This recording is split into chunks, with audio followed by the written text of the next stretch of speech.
नमस्कार, मैं हूं कशिश जमाल और आप देख रहे हैं सहारा समय का डिजिटल प्लेटफॉर्म। तो दोस्तों, छठे चरण की वोटिंग आज जारी है।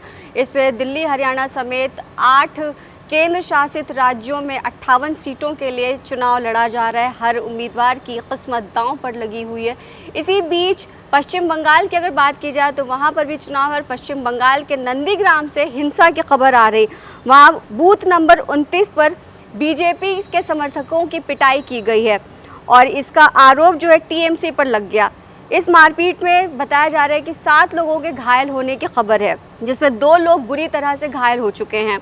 पश्चिम बंगाल के झालदा क्षेत्र में भी परुलिया से भारतीय जनता पार्टी उम्मीदवार ज्योतिर्मय सिंह महतो के साथ टीएमसी समर्थकों ने काफ़ी धक्का मुक्की की। वोटिंग के पहले 2 घंटों के दौरान हिंसा में 2 लोगों की मौत हो गई, जबकि कई लोगों के घायल होने की खबर आई। पूर्वी और पश्चिमी मेदिनीपुर जिले से चुनाव से जुड़े तनाव की भी खबरें सामने आई। झारग्राम में लालगढ़ थाना के बेलातीकारी इलाके में एक व्यक्ति का शव बरामद होने के बाद तनाव बढ़ गया। मृतक उत्तम महतो के शरीर पर कई जगहों पर गहरी चोट का निशान था। वहीं स्थानीय पुलिस ने दावा किया कि इस हादसे का सियासी या चुनावी हिंसा से कोई संबंध नहीं है।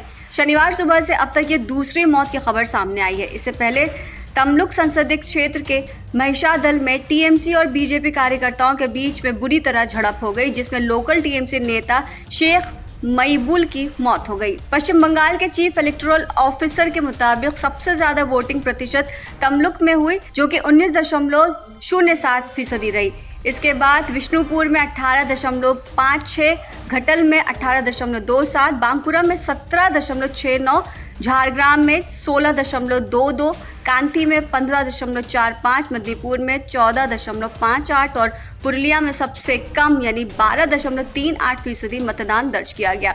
वहीं अगर शिकायतों की बात की जाए तो सीओ दफ्तर को पहले 2 घंटों में टोटल 364 शिकायतें हासिल हुई, जिनमें 69 शिकायतें अलग अलग सियासी पार्टियों ने की, वहीं बाकी शिकायतें आम लोगों ने की हैं। सीओ को सबसे ज्यादा शिकायतें वाम दल माकपा की तरफ से मिली, जबकि बीजेपी की तरफ से 30 शिकायतें दर्ज की गई। टीएमसी ने इल्जाम लगाया कि तमलुक लोकसभा में नंदीग्राम में लोकल बीजेपी वर्कर्स ने एक फुटब्रिज को ही बर्बाद कर दिया, ताकि लोकल वोटर्स वोट डालने के लिए पोलिंग बूथ तक ना पहुंच सके।